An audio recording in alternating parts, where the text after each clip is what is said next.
KFTC News. Hi, this is Gordon Deal. Monday on This Morning, America's First News, the latest from the Middle East as Israel hunts Hamas terrorists. Plus from Washington, an update on Republicans' pursuit of a House Speaker. Also, if the economy slips into a recession from any number of shocks, a look at how the collective nest egg of today's baby boomers could keep it afloat, and how downsizing your home isn't what it used to be. Monday on This Morning, America's First News. Monday morning from 4 to 6 on News Talk KVNU, 610 AM and 102 FM. Your station for news, weather, and sports. Courage. I learned it from my adoptive mom. Hold my hand. You hold my hand. Learn about adopting a teen from foster care at adoptuskids.org. You can't imagine the reward. Brought to you by Adopt US Kids, the U.S. Department of Health and Human Services, and the Ad Council. When facing cancer, no one need be alone. Learn more at breakawayfromcancer.com. News Talk 610 AM, 102.1 FM, KVNU. It's time for the Garden Guide with your host, Mark Anderson from Anderson Seed and Garden. New research suggests that people are more likely to eat vegetables if they have a tempting name. What would life be without a homegrown tomatoes? Only two things that money can't buy, and that's true love and homegrown tomatoes. From gardening to landscaping. Today we are going to try and create garden eyebrows. Kind of like the flowers are sprouting directly from your hair. That makes sense. Go! Phone lines are open at 753-KVNU or 800-369-KVNU. Kind of like eating vegetables. It's the Garden Guide, now on KVNU 610 AM and 102 FM. Well, good morning. Saturday morning, a little bit cloudier than I thought it would be. I was thinking it would be sunny and warm today. Yeah, and then an eclipse here in a couple hours, but I don't know if we might not even see it. Yeah, it happens. Yeah, it happens. Dang it. So, Garden Guide, we are here today to talk about gardening, and we're just about done for the season. It's like everybody I've been talking to has been out harvesting and clearing out the garden and getting things ready for fall and for winter, darn it. Have we had what you'd consider a hard freeze yet? We have not had even a frost yet, except for maybe in a couple parts of the valley. Right, but where it got down to maybe 31, 32. Yeah, but nothing serious yet. And I was thinking with this cold front that came through this week, we might have it like yesterday. I was kind of thinking yesterday might be it, but stayed cloudy enough that it didn't, and then the sun came out and it's actually pretty warm yesterday. Yeah, it's pretty nice. Yeah, it wasn't too bad at all. It's kind of cold at the Utah State game though. Once the sun set, it got a little chilly set in. But this is the time of year where we get to enjoy all the harvest, and hopefully we've brought. This is the time to bring in all the squashes and the onions and the potatoes and store your carrots for winter. If you've got carrots and beets, you can store those either right out in the garden or even harvest those and bring those into your storage location and keep those as well too. So we can talk about that today on how to do that. Time to prep the lawn. A good time to get after weeds and really kind of get the grass prepared and ready for next year. It's amazing how much nutrient it'll pick up through the winter time and recover from all the stresses of summer and be ready to go for the next year. And time to start winterizing roses. All the leaves are starting to come off the trees, so it's a good time to prep the garden for next year. We can put a lot of organic matter and compost and leaves and grass clippings and work that into the soil to kind of build your soil up for next year as well too. So that's another topic we can talk about. And there are some great things happening at Anderson Seed and Garden this weekend. So we've got all of our bulbs are in, so all of our fall planted bulbs, tulips, daffodils, hyacinths, crocus, allium, all those fun bulbs you can plant now to enjoy for next year. We've got those all in stock. We're getting low on garlic though. We're starting to about run out of garlic, which I brought in extra this year, and it's just about gone. So everybody's been excited about planting garlic. Yeah. If you want your garlic, that probably this week is. It is a good time to come in. Good time to get that and get it planted, so you can have a harvest for next year. And then we still are doing the cash sale at Anderson Seed and Garden. We're starting to get picked over, but there are still some nice fruit trees, some nice shade trees, a few shrubs, got some good evergreens as well, too. And if you pay with cash, the plants that we've got left over are 65% off.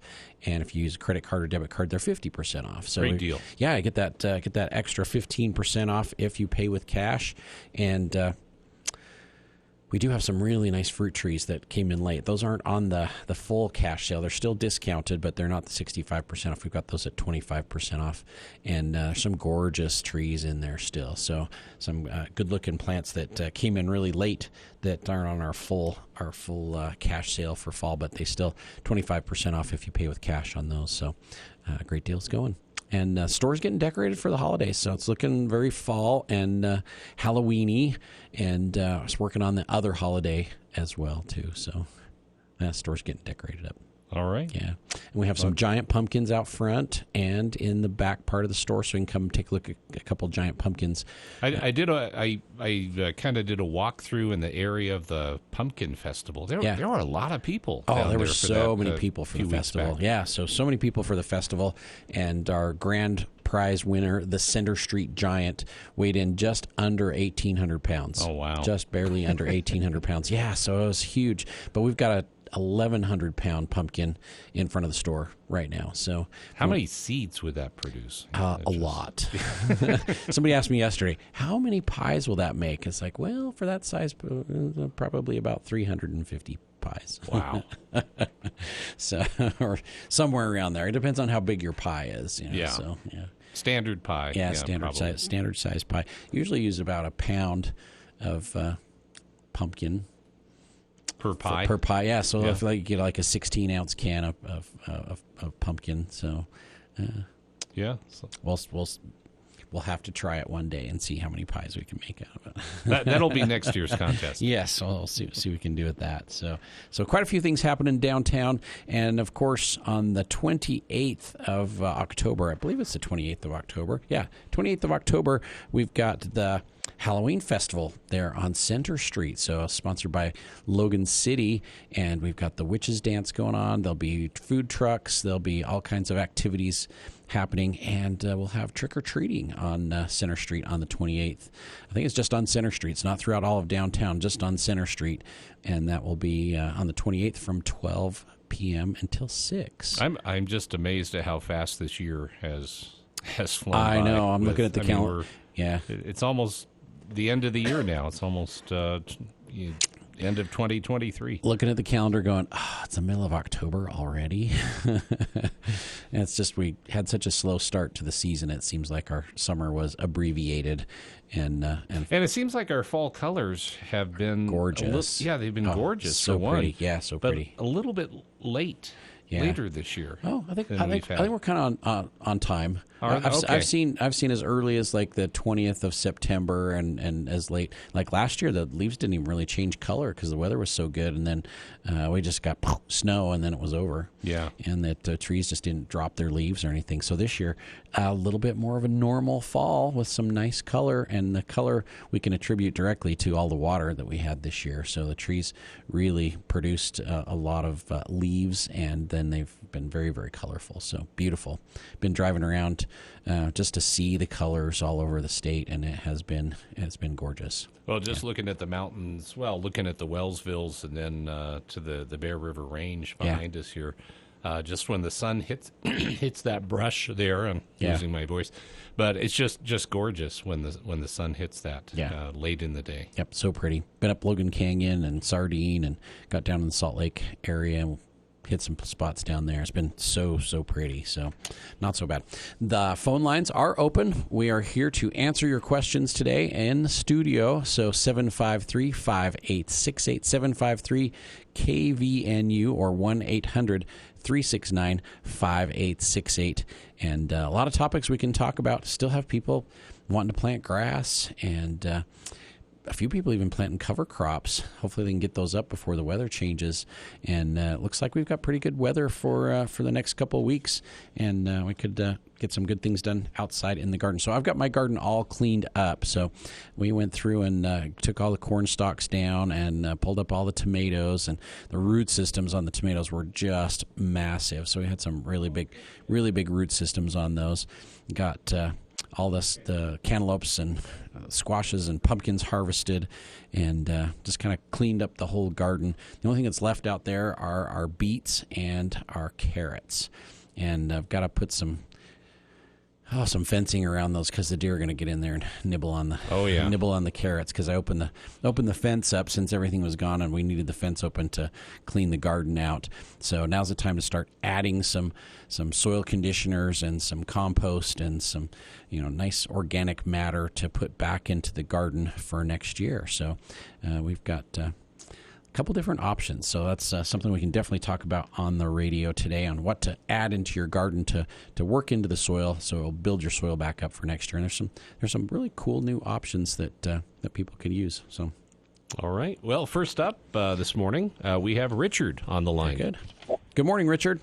Good morning, Mark. My question is, I know fall's a good time to spray because the plants are going in dormancy. Yes.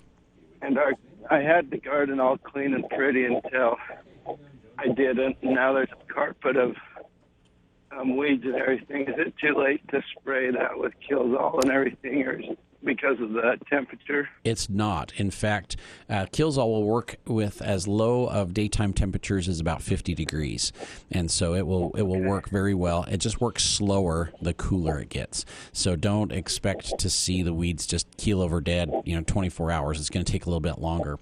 But fall is a perfect time to get after weeds, whether it's in your lawn.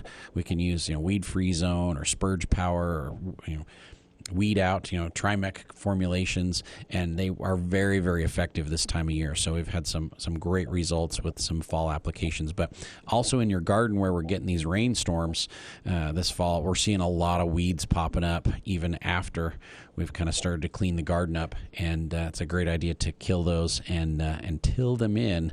And we'll just add some nice organic matter for next year as well, too. Because that was my next question. I don't want to till them in right now while they're still, but if kind of like when you do those early peas and then till them in and then plant another pea, yes, the nitrogen, but this would be carbon, of course. Yes. Awesome. You guys are great. Thank you. You're so welcome. Yeah, excellent time to do that. So I'm getting ready to prep my garden to till in, and I've got a lot of weeds out there as well too. So if I get some nice sunny temperatures, I think Monday it's supposed to be 70 degrees again. It would be a perfect time to spray on Monday. Get that nice warm temperature. It'll metabolize inside the plants. It'll kill them a lot faster, and then you'll be ready to till in anytime in the next couple weeks. Perfect. All right. I appreciate that. Thank you. Anytime, Richard. Hey, thanks for calling this morning. Have a wonderful weekend. You too. All right. Thank you. All right. And next up, we have Joan. All right. Good morning, Joan. Welcome to the Garden Guide. Hi, thanks. I'm wondering when I should cut back the hibiscus and fertilize them. Yeah. You've got some tropical hibiscus. Were they pretty this year? Oh, they were gorgeous, and yeah, lots of them. Yeah, lots of flowers. Ours did really, really well, too. We have two between my house and my parents' house, and they are absolutely gorgeous, and they did very, very well. We're getting to that part of the season where you could trim those down now, even though we haven't had a hard frost. Your blossoms are pretty much done, aren't they? You've got like maybe... I've had a few this last week, but they're about done. Yeah, I'm going to say ours are pretty much done for the year. They had lots and lots of flowers on them, so I can't complain. But you could trim those down. And then we usually will kind of protect ours with our rose cocktail is what we call it. So for the roses to keep them a little bit hardier and prepare them for winter and for blooming more next year, we will do a combination of magnesium sulfate and potash on those. And we do a quarter cup of each. So a quarter cup of magnesium sulfate and a quarter cup of potash per rose, but you could do that on your hibiscus as well too. Water them really well, and then mulch them with a little bit of compost. Sometimes leaves work great, just something to kind of insulate them a little bit. And then I like to, when we get a lot of snow on the ground, I like to use the snow blower, and I'll blow snow on top of them, on top of that compost, which will kind of compact that down and insulate the plants through the wintertime, and they'll winter a lot better that way. So. Good. How far down should I cut the hibiscus? Oh, we leave about 2 inches of stem on those. Okay. Yeah. You can trim them down a little bit more. And then you just cut them off in the spring. 2 inches? Yeah, and those old stems will be dead, and then you'll get all brand new ones that come up. You could cut them a little bit closer to the ground, but usually I'll end up leaving a little bit of stem on there. So. Okay. Also, the dahlias, before I dig them up, I've had somebody tell me before that you leave them until they die off on the top with your first freeze, if it's not a real hard freeze. Right. And then dig them up. Is that right? It is. What I'm concerned about this year is we're now into the mid-October, and we're 14th of October now, so we're right there. Our next frost is going to be hard. It's going to be probably a real cold one. It'll get into the mid-20s, and that could damage your dahlias and your begonias and your gladiolas. And so probably here in the next week or so, while the weather is still cooperating, I'd probably dig those up and get those ready to store and not let them stay out there much longer. It's okay to dig them up if they haven't had a freeze at all? Exactly, yeah. And cannas and cannas as well, too. So you can do the cannas and store those over.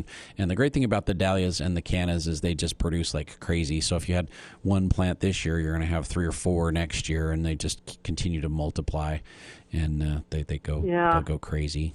And all of a sudden you have 2 minutes to get rid of them. Yeah. Okay. Right. Thanks so much. You're so welcome, Joan. Thanks for calling. Mm-hmm. Okay. Bye. All right. Bye-bye. All right. We do have phone lines open. If you'd like to join our conversation here on the Garden Guide, 753-5868, 753-KVNU, or 1-800-369-5868. And Joan's question about the dahlias and whether to harvest, to kind of gather those in right now before they get damaged. There's a couple better ways to kind of store those, and usually we'll trim those, whether it's begonias or gladiolas or dahlias or cannas. We'll trim those so there's about 2 or 3 inches of stem left on those, and get rid of all the rest. And then with the glads, they don't need any particular special care. You can just put those in a cardboard box and throw them down the basement, and they'll be great to go for next year. They don't need to be packed in anything. But the cannas and the dahlias and the begonias, usually you want something that's going to hold a tiny bit of moisture but kind of wick the excess off, and then has a little bit of air circulation in there as well too. So wood shavings work great. Coconut coir and vermiculite are excellent as well too. A little bit more expensive than the wood shavings, but those are great ways to store those bulbs so that they'll be in good shape for next year. And temperature wise, they would like to be somewhere between 40 and 50 degrees for storage. So if you've got a cooler location in your basement, that would be absolutely perfect. And then we'll just kind of layer them in a box or a tote or something. Cardboard box works great, and just put those in your storage location until March or so, maybe early April, when it's time to pull those out and clean them up and plant them up. And sometimes they don't winter over perfectly, so if you've got 100 cannas or dahlias or begonias, you're going to have a little bit of loss in there, but in most cases those dahlias reproduce so much. Where you planted one tuber, you're going to have 4 or 5 for the next year, so they really do increase in volume, so you can have a lot very quickly. But it's fun to watch those start to sprout and come up and start to do something for the next year after you've stored them through the winter time. So it's kind of exciting. Phone lines are open, 753-5868, 753-KVNU, or 1-800-369-5868. We'd love to have you join us here on the Garden Guide. Bill, who's up next? And now we have Neil. All right. Good morning, Neil. Welcome to the Garden Guide. Morning. Thanks for taking my call. Yeah.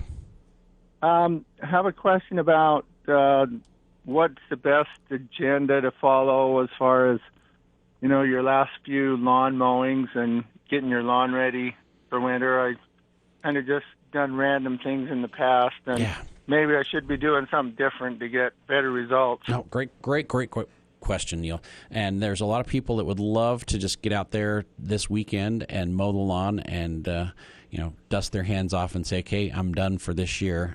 that would be wonderful if we could do that, but usually it continues to grow. And what you want to do is just kind of keep an eye on the lawn and kind of keep an eye on the weather, and make sure that every time you mow it from here on out, drop your mower blade down a little bit. So we're going to just gradually get it shorter and shorter through the fall. And I've done my last mowing as late as the 1st of December. Because the weather was good, and there was no snow on the ground. Last year we got snow really early, and if you hadn't mowed your lawn, it was pretty shaggy. And when we had a lot of lawns that had some damage this past winter because they were too long, and we got snow on the ground, and we had a lot of snow mold and a lot of disease that kind of damaged grass throughout the winter time. So start dropping that mower blade down and kind of keep an eye on the weather. And if it looks like it's going to snow and it's going to stick, that's when you want to get out there and do your final mowing and just almost scalp it down really short, and then put your fertilizer on as well too. So a winterizer fertilizer with that last mowing. Normally, we'll say between Halloween and Thanksgiving is the prime time for doing that. But I know we've got a lot of homeowners that are kind of starting to work on that now as we're getting closer to the end of October. So mow short, fertilize, and that'll help with voles and diseases for sure. The voles love it when the grass gets really deep. So we saw a lot of damage in turf last year from the voles, because not only do we have a lot of snow on the ground for an extended time period, but we had deeper, thicker grass, which is a perfect playground for the voles for the entire winter. So that that last mower setting should be just as close as you can get without basically pulling the grass up. About an inch, yeah. You want it down nice and short. And then what's going to happen is next spring it's going to be taller than what you mowed it, as you remember, because the grass actually grows a little bit underneath the snow. So it will increase in size underneath the snow. So you want it really close so that you don't have that longer shaggy grass through the wintertime. Okay. All right. All right, thank you. You're so welcome. Anytime, Neil. We appreciate the phone call. You have a wonderful weekend. You too. All right. Bye. We'll see you. All right. Phone lines are open, 753-586-8753-KVNU. And we've got a couple really good questions this morning already. Some excellent questions about what to do. As far as watering your grass, we turned our sprinklers off about 2 weeks ago because we keep getting these nice storms that come through and dump about a half an inch to an inch of rain every time. And every time really need it. Every time that happens, it's just like the soil's nice and saturated. So we're, if we have some really dry weather for the next couple weeks and it kind of stays nice through November, it would not hurt to do a one more watering just so that there's some good soil moisture for the winter time. You really want to have good soil moisture out there when the ground freezes, because then the plants can pick up and utilize that moisture all winter. But if the ground is dry, really dry, like it has been years past, you want to add some moisture to the soil so that as the ground freezes, that moisture is still there. But as of right now, between the last 2 or 3 storms we've had, the soil is still really moist. And so you don't need to water right now.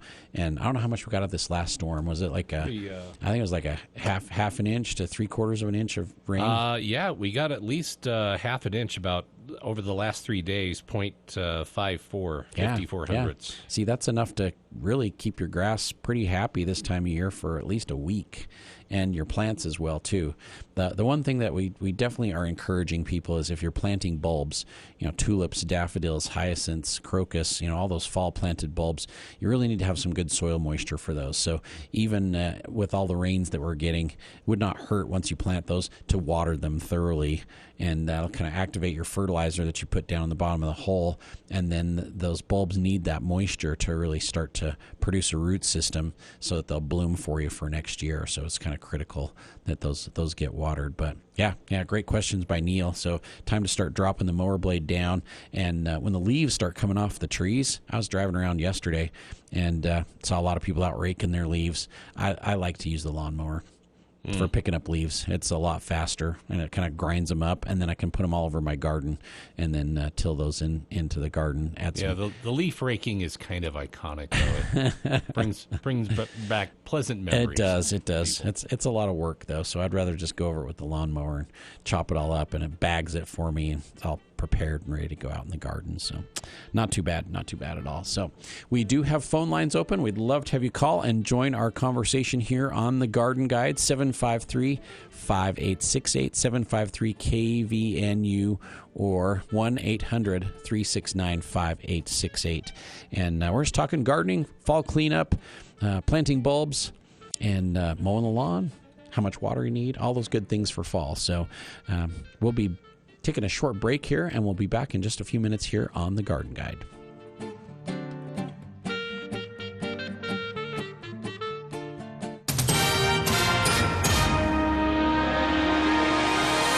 I'm Bill Walter, KBNU News. A 34-year-old Logan man has been sentenced to jail and probation for assaulting a woman during a dispute last spring.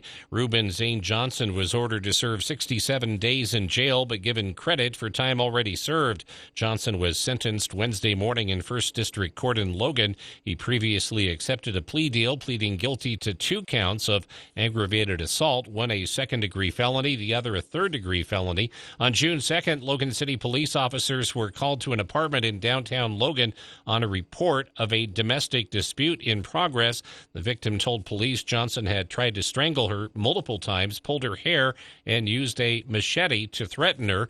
He also blocked her from leaving the apartment, locking the door and threatening her with other knives. Utah House Speaker and U.S. Senate candidate Brad Wilson is facing accusations of fraud and breach of contract in a lawsuit filed last month, claiming he violated a business agreement. David Peterson, the former chief financial officer of Wilson's company Destination Homes, accuses the Davis County Republican of refusing to pay interest on a $430,000 loan. In a statement, Wilson's attorney called the lawsuit baseless.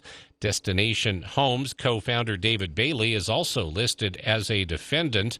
Among the many claims, Peterson alleges Wilson became a lawmaker so he could move the Utah State Prison from its current location in Draper to a location by the Salt Lake Airport in order for Destination Homes to develop that piece of property in Draper. Over the weekend, pretty nice weather, clear to partly cloudy skies, highs mid-60s into the low 70s. For the latest news, visit CashValleyDaily.com. From ABC Sports, I'm Mark Remillard. Colorado was up 29-0 at halftime against Stanford, but the Cardinal came storming back in the second half with a Jonathan Carty field goal, forcing overtime. After both sides scored in the first extra period, Stanford got a chance to shock the Buffaloes in the second overtime. With a strong second half for the win, the Cardinals storm into Boulder and run back to the farm in Palo Alto with the dub. The call on ESPN, Carty stunning the Colorado crowd again as Stanford takes down the Buffaloes 46-43. Coach Sanders after the game discussing the surprise loss. Well, we didn't play well, not just Travis. I think it all started when we gave up on the 97-yard touchdown, which was flat out ridiculous. That's when it all started. That's when all the foolishness, all the complacency, all the mess started. This is ABC Sports. Clean it up and get it out this fall. Don't wait another winter. Let DD Auto and Salvage pay you for that junk vehicle. DD Auto and Salvage makes it so easy and fast to get rid of your junker vehicles by paying you the most money possible. Pickup is available. If you have metal, DD Auto and Salvage in Logan want to pay you today. Search DD Auto and Salvage today or call 787-1204. That's 787-1204. See store for details. Work, school, grocery shopping, doctor's appointments, the gym, to the airport to pick up loved ones, to the kids' soccer games, piano lessons, out for movie night, to hear your favorite band in the city, over to Grandma and Grandpa's house, and on last year's amazing road trip. Your vehicle takes you so many places. Protect it. When you leave your vehicle, remember to always take your keys or key fob with you and lock the doors. If you suspect auto theft, contact the National Insurance Crime Bureau at 1-800-TEL-NICB. That's 1-800-TEL-NICB, or visit our website at www.nicb.org. A public service message from the National Insurance Crime Bureau. Those headaches and stomach aches your child gets may be migraine. 10% of children and 28% of adolescents have migraine disease. Migraine at School can help. Learn more at migraineatschool.org. As a parent, I know how migraine impacts my daughter's ability to learn. Every child deserves the chance to flourish in school. Visit migraineatschool.org. Sponsored by the Coalition for Headache and Migraine Patients. From gardening to landscaping, The Garden Guide with Mark Anderson from Anderson Seed and Garden on News Talk KVNU, 610 AM and 102.1 FM. All right, we are back here at the Garden Guide, and we are talking how to prep your garden for fall and how to clean up your perennials and plant bulbs, fertilize the lawn, mow the lawn. Should you water some more or not? And controlling weeds. There's a lot of different things we can talk about, and we've been getting some great phone calls, some great questions, and a lot of things happening here on the Garden Guide. So we'd love to have you call in. Phone lines are open, 753-5868, 753-KVNU, or 1-800-369-5868. Oh, the box elder bugs are popping up like crazy. Have you got some at your place, Bill? Yeah. Oh, yeah.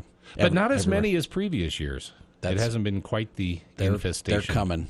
They're coming. It's just starting. Okay. Just getting going. So I harvested the last of my honey last week, and our barn that we keep all our supplies and stuff in, the south side was just absolutely covered with little baby box elder bugs. So they are getting rolling.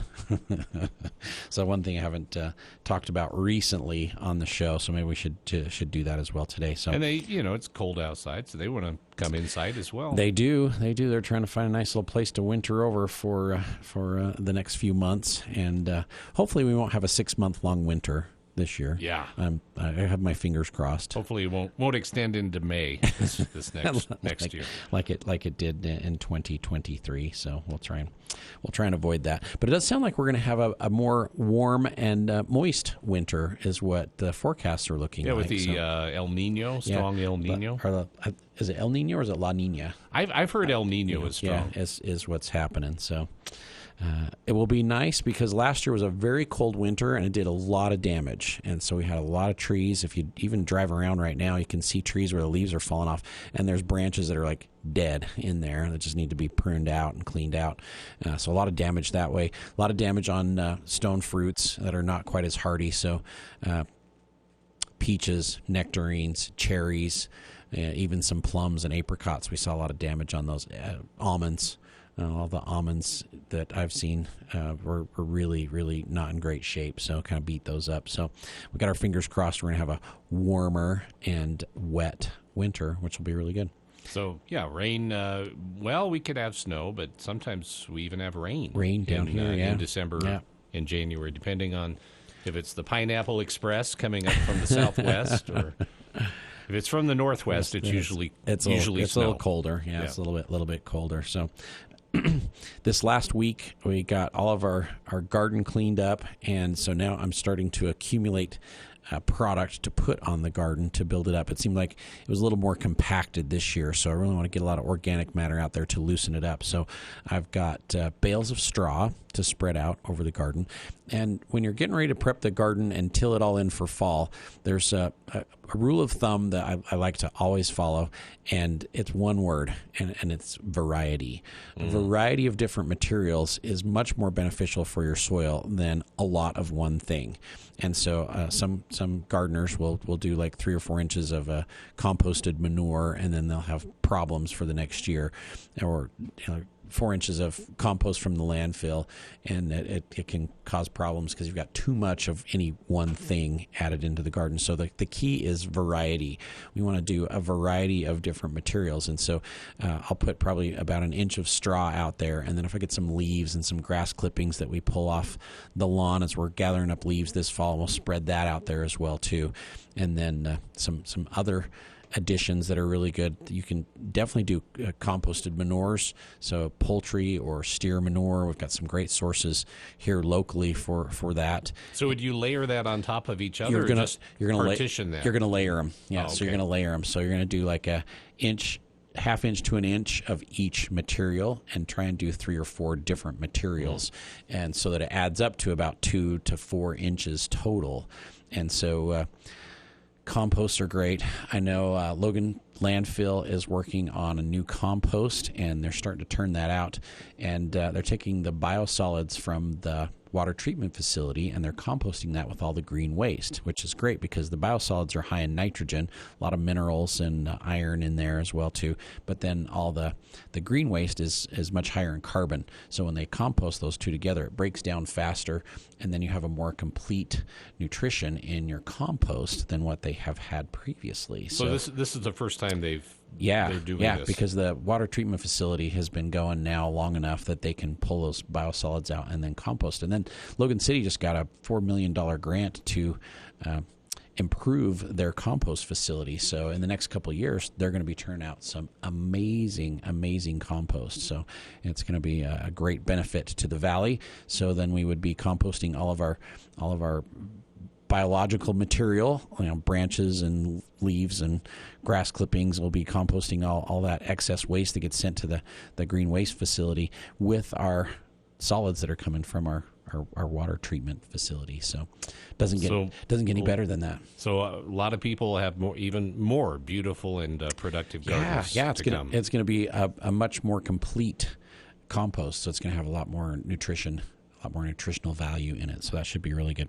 But some other amendments you can use would be like zeolite. So the zeolite, there's a mine just up in Cub River is where a lot of the zeolite comes from. And the zeolite's volcanic rock, but it looks like cat litter, and it's very porous, and so it absorbs moisture, and it'll tie up nutrient and then releases it out to the plants as they need it, but it keeps your soil from binding up. So if you've got a lot of clay, that's a great way to break up your clay soils so it doesn't clump up as much, along with the organic matter. So you want to do those leaves and those grass clippings and the straw and peat moss and composts and a lot of different things. And each year you got to just keep adding a little bit more to your garden. Otherwise, you lose that organic matter as it decomposes down. Your garden will actually shrink. It'll decrease in volume, and between erosion and whatnot, you always end up losing a little bit of soil every year. So you got to add some back. And so what we've found over the years is to get that to decompose, we got to get some microbes and some microorganisms out there to help speed up that decomposition process. So once you get your 2 to 3 to 4 inches of variety of organic matter out there, make sure you put some humate on there, because the humate has all the humic acid and the fulvic acid and all the beneficial microbes and microorganisms that will decompose all that material and break it down, so it'll be gone by next year, but it will have improved your soil and put all that nutrition back into your soil. So make sure and get some humate out there on top of all that to get it to decompose. A little bit of nitrogen to feed those microbes so they can do their work. It says if you put too much carbon out there and not enough nitrogen, they'll stop. They'll stop working. And so they need the nitrogen to break that down. So a little bit of nitrogen as well too. And then till it in. Don't leave it sitting on the surface. Incorporate it in. And when you incorporate it, then it kind of mixes it, and that will decompose a lot faster instead of being all mashed down and compacted on the surface of your soil. You want to get that worked in, and then it'll work its magic all winter long. Your soil will be perfect and ready to go for next year. There you go. So that's how to do it. But variety, keep that in mind. You want a variety of different materials, and so too much of one thing, even though it's a good thing, can be a bad thing. And so you want to make sure you have a variety of different materials, and they will balance each other out as you get those worked into your soil, and then your soil will be improved and be ready for next ready spring. for next year. Yeah, ready to plant some more stuff. So good way to go. Phone lines are open, 753-5868, 753-KVNU, or 1-800-369-5868. And I forgot to mention at the bottom of the hour that Halloween Festival on Center Street is coming up on the 28th of October, so that's in just a couple weeks. Can't believe that we're already talking about Halloween in a couple of weeks. So, yeah, I was wondering what happened to August. Yeah, now we're talking Halloween. So the 28th, there's a festival going on, and we've got the Witches Dance. There's some activities. There's going to be food trucks. There's going to be games, and there'll be trick or treating from 12 until 6 there on Center Street. And so we'll have a Halloween festival party, dancing. All kinds of great things going on right there on Center Street on the 28th of October. Boy, more and more happening downtown Logan. Yeah. I mean, just this year, and you know, we're going to have even more to come with the new plaza opening up here. Yep, and there'll be a lot of activities in the plaza as well, too, during the Halloween festival. So I know they've got activities in the plaza that will bleed over onto Center Street as well, too. So a lot of fun things going on downtown this fall for Halloween. Should be great. Yeah. Downtown Logan is the place to be this year. Should be a lot of fun. Cash sale still going on at Anderson Seed and Garden. We do have some nice trees and some shrubs and some good-looking evergreens that if you pay with cash, they are 65% off. So it's a really good time to add some plants to your yard. And it is not too late to plant. We can plant right up until the ground freezes, which usually happens about mid to late November, so you can get out there and still do some planting. And we've got an amazing selection of bulbs in stock right now. So tulips, we've got probably 70 different kinds of tulips, lots of daffodils, crocus, hyacinths, alliums. We are out of snowdrops already. We sold out all our snowdrops. Yeah, so some of those early bloomers, everybody's grabbing those. So great time to get in and get your bulbs. And usually right around the 15th to the 25th of October is my favorite time to plant bulbs. And so this is the time to get out there and do some planting. And if you haven't gone after weeds, it is a perfect time for weed control as well, too, whether it's in your garden or in your flower beds or especially in your lawn. Great time to get after those weeds. Phone lines are open. 753-5868, 753-KVNU, or 1-800-369-5868. And we'd love to have you join us here on the Garden Guide. So we're talking about what's happening in my garden. So picking apples, a lot of apples coming. Yeah. Some friends of ours have some apples and provided my wife and I with a nice bag of different sized apples from their trees. So some were harvested, some stayed on there a little bit longer, or maybe a different variety of apples. I'm not sure what they have. Right. And this year they have seemed to mature a little bit irregularly. I don't know if that's because of the way the summer went with the weather or not, but I do have the same thing. I've got some trees that have some really big apples on them and some that are a little bit smaller as well too. But all of our Golden Delicious are ready now. All of our Red Delicious are ready.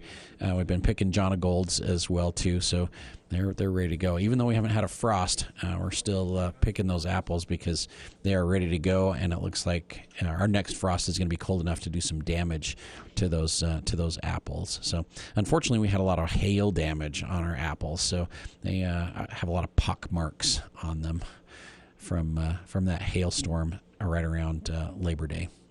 Yeah, that was marble-sized hail? It was marble-sized hail in some areas. Generally the biggest that we get, fortunately. Yeah. I think there were some areas that were even a little bit bigger than that, but it was large enough to do some serious damage to my tomato plants. It wiped out our tomatoes pretty much, and all of our squashes, melons, and cucumbers were pretty much done after that. I wonder what people in the Midwest do. They just don't have gardens.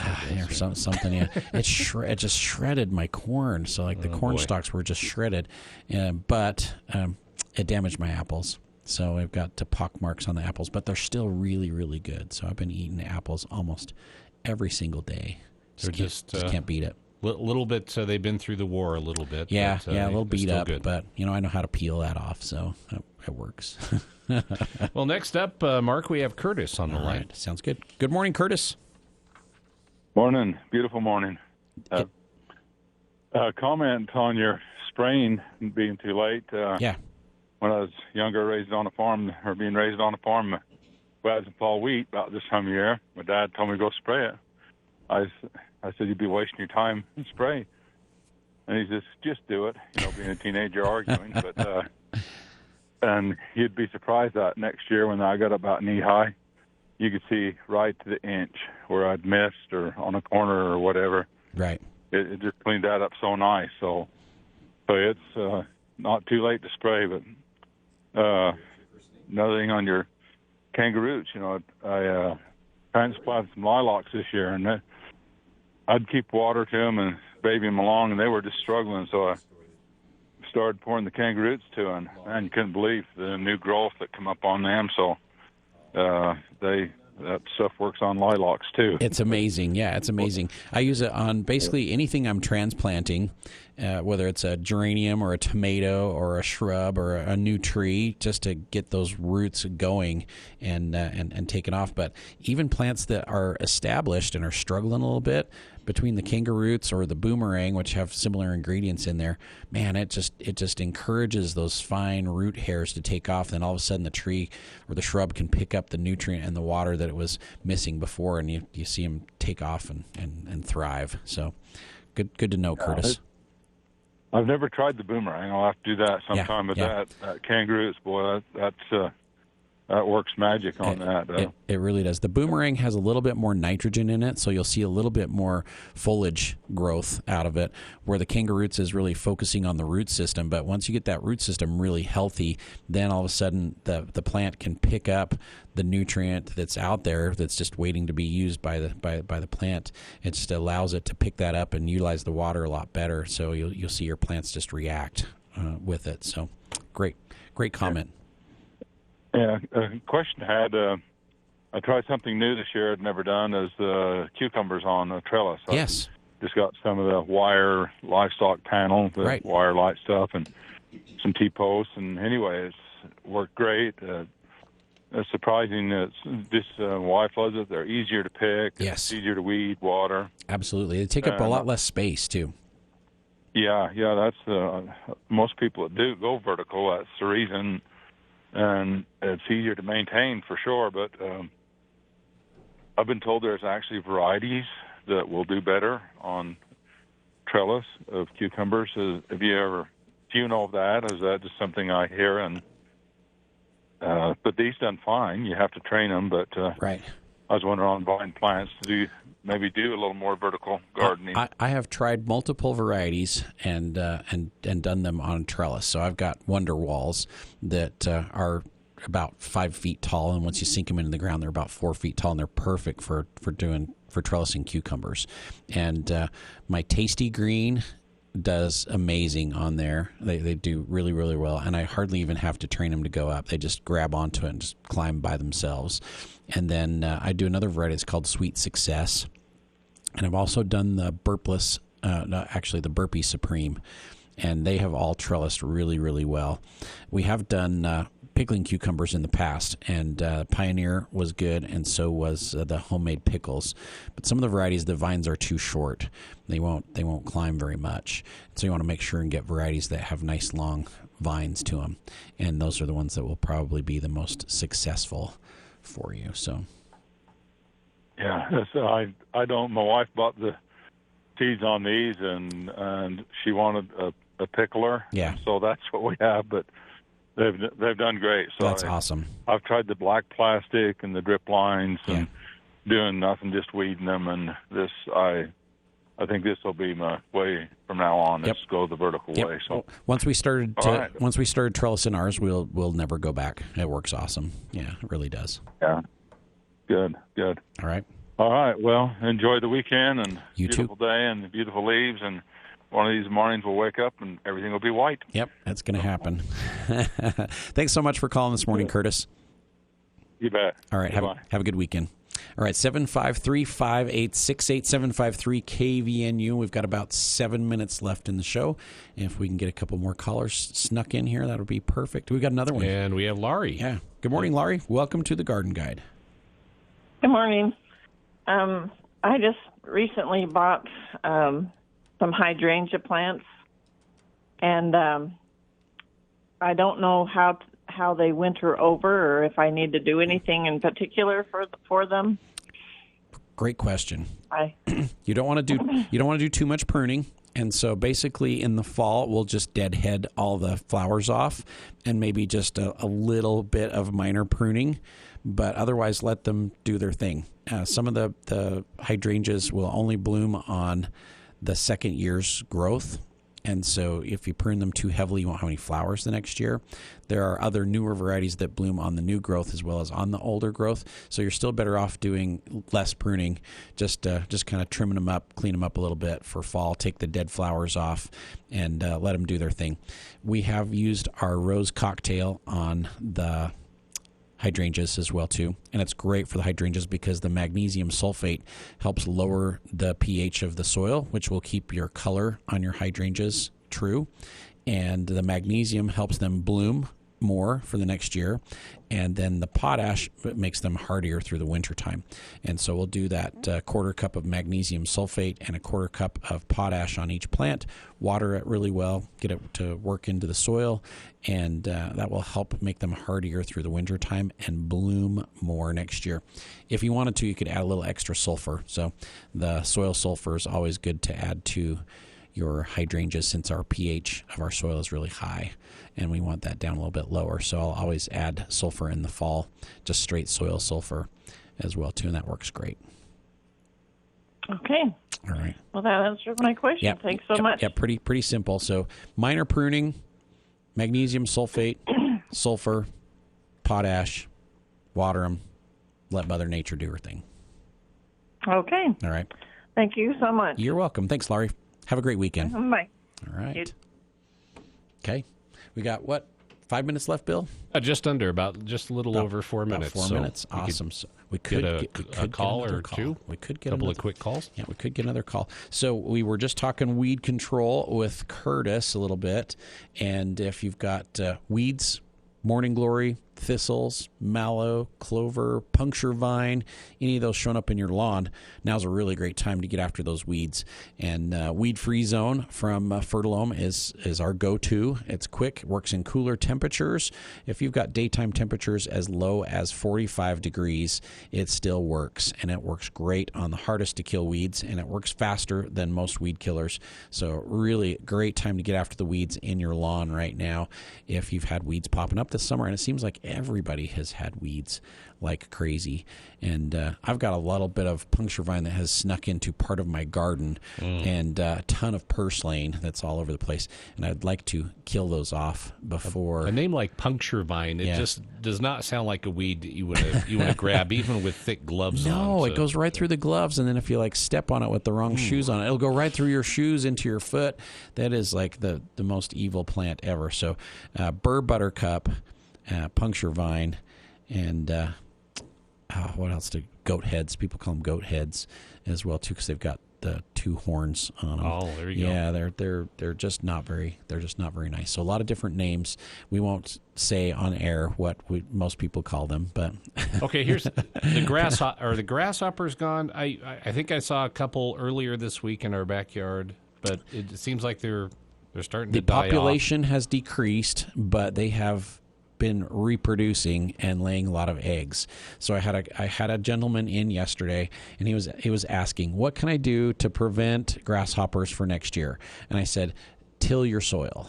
And so there you go. They lay their eggs in the soil, and so if you break the soil up, it will disrupt the egg production. Now, will they go deep into your grass? They as well, don't or go mostly into, just into the turf as much, but into open fields. So basically, where they're coming from is an open field or a vacant lot next door or off the foothills, where they will lay their eggs and the soil doesn't ever get disturbed, and so then they come eggs up. Eggs will just stay yeah. okay during the winter. Yeah. And so there's not a lot you can do to disrupt all those eggs that are sitting out there waiting to hatch for next year. And what we can hope for is a little bit different weather pattern. And so what happened this year is, since we had such a long winter, those eggs just sat there. And then finally the weather turned warm and nice. And then the weather was perfect for them to hatch. We didn't have like a late frost or anything to kill some of the younger ones off. And so we just had We had kind of a cool June, but billions. it wasn't cold enough. Yeah, I just had billions of grasshoppers because they didn't start hatching early and then have a kill off on them. So like if we have good weather in March and the weather's really nice, and then we start to get some grasshoppers to hatch, and they're little teeny tiny nymphs, and then we get some cold weather after that, it'll kill them. But this year, nothing hatched until the first part of May through the first part of June, and there was no cold weather. It just was like we didn't have a frost in May, and they was just like perfect conditions for them to just go like crazy. Yeah, like summer in Cache Valley is pretty nice for us. So there's some things we can do next spring to try and prevent once they start to hatch, and some things we can do once the weather warms up and they start taking off like crazy. But right now, there's not anything we can do except make sure you can get your garden tilled, get your flower beds turned over, and that's going to help knock out some of those eggs that are out there. So, but it sounds like our show's we're just about over. So, thanks for your help today, Bill. It's been a pleasure to have you on the show. Yeah, thank you. And thanks to Laurie, Curtis, Neil, Joan, and Richard this morning for their questions. Don't forget about the Halloween Festival on the 28th coming up. It'll be trick-or-treating from 12 till 6. Cash sale going on at Anderson's, and a lot of things happening out in the garden. Come see us at Anderson Seed and Garden. We'll be back next week with another edition of The Garden Guide. 10 a.m. and 102.1 FM. Breaking news and stimulating talk. News Talk KVNU Logan.